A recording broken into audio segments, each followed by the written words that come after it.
प्यारे बच्चों, आज एक्सरसाइज 3.4 में क्वेश्चन नंबर 2 का पार्ट नंबर 4।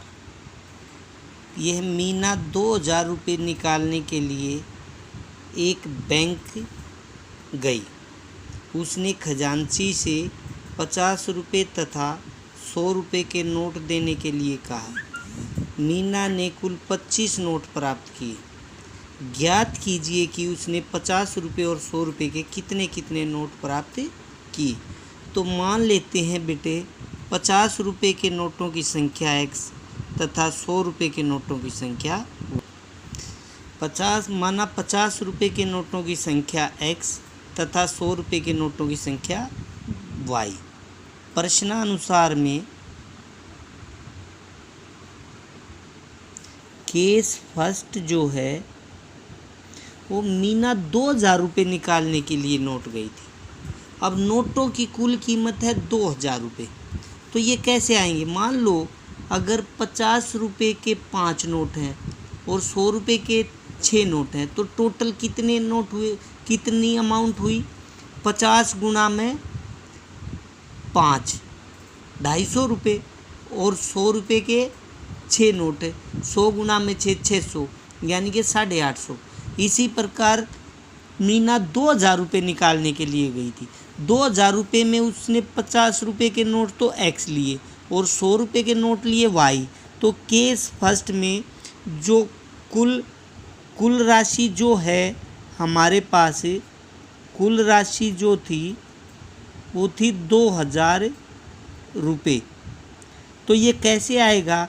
50 रुपये के तो x नोट थे, तो 50x तो इनकी कीमत हो जाएगी, और 100 रुपये के y नोट है तो 100y, और टोटल की राशि 2000 हो जाएगी। तो ये समीकरण तैयार। अब 50 से ये भी डिवाइड होता है, ये भी और ये भी, सबको 50 से डिवाइड कर दो तो यहाँ x आएगा। 50 दूनी 100 2y, यहाँ 50 चौक 200 यानी कि 40। एक समीकरण ये हमारा तैयार हो गया, केस फर्स्ट तैयार। इसी प्रकार केस सेकंड में पढ़ोगे तो ये कहता है मीना ने कुल 25 नोट प्राप्त किए। नोटों की संख्या, तो यहाँ पर केस सेकंड में बेटे नोटों की संख्या जो दे रखी थी वो दे रखी है 25। इसका मतलब नोट x 50 रुपये के और 100 रुपये के ही उसने प्राप्त किए हैं। तो 50 रुपये के x थे, 100 के y, तो x plus y equal to 25, दोनों का जोड़ 25। ये समीकरण हमारा 2 तैयार हो गया। अब इसको हम दोनों विधि से कर सकते हैं। वैसे क्वेश्चन में तो एक्सरसाइज में लिखा हुआ है कि विस्थापन विधि से करना है, तो विस्थापन विधि से, प्रतिस्थापन विधि से भी हल कर सकते हैं, लेकिन यहाँ हम विस्थापन विधि ही सोल्व करेंगे, से ही सोल्व करते हैं। x का गुणांक यहाँ 1 है, x का गुणांक दूसरे में भी 1 है, तो मल्टीप्लाई इसमें भी करने की ज़रूरत नहीं, सीधा ही समीकरण 1 से समीकरण 2 को घटा देते हैं, सब्ट्रैक्ट करते हैं। तो क्या आएगा?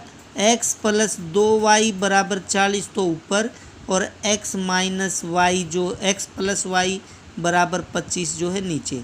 साइन चेंज करते हैं तो देखते हैं क्या प्राप्त होता है। x से x कैंसिल हो जाएगा, 2y प्लस का 1y माइनस का तो y बच जाएगा, 40 प्लस का और 25 माइनस का तो क्या बच जाएगा हमारे पास 15। तो y का मान जो है हमारे पास आया 15।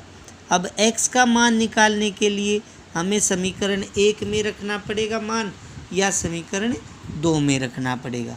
समीकरण 1 में हम रखते हैं, एक समीकरण था x प्लस 2y बराबर 40, y की जगह रखते हैं हम यहाँ पर 15। x प्लस 2 गुना में 15 बराबर 40, x जमा 30 बराबर 40, 30 उधर चला जाएगा, x हो जाएगा 40 घटा 30, तो x की वैल्यू आ गई बेटे 10। अब हमें निकालना ही था कि भाई कितने नोट प्राप्त किए, मतलब 50 रुपये के नोट कितने प्राप्त किए और 100 रुपये के नोट कितने प्राप्त। अतः 50 रुपये के नोटों की संख्या x तो हमने 10 निकाल लिए, तथा 100 रुपये के नोटों की संख्या y बराबर 15। तो यहाँ पर ये क्वेश्चन ख़त्म हो।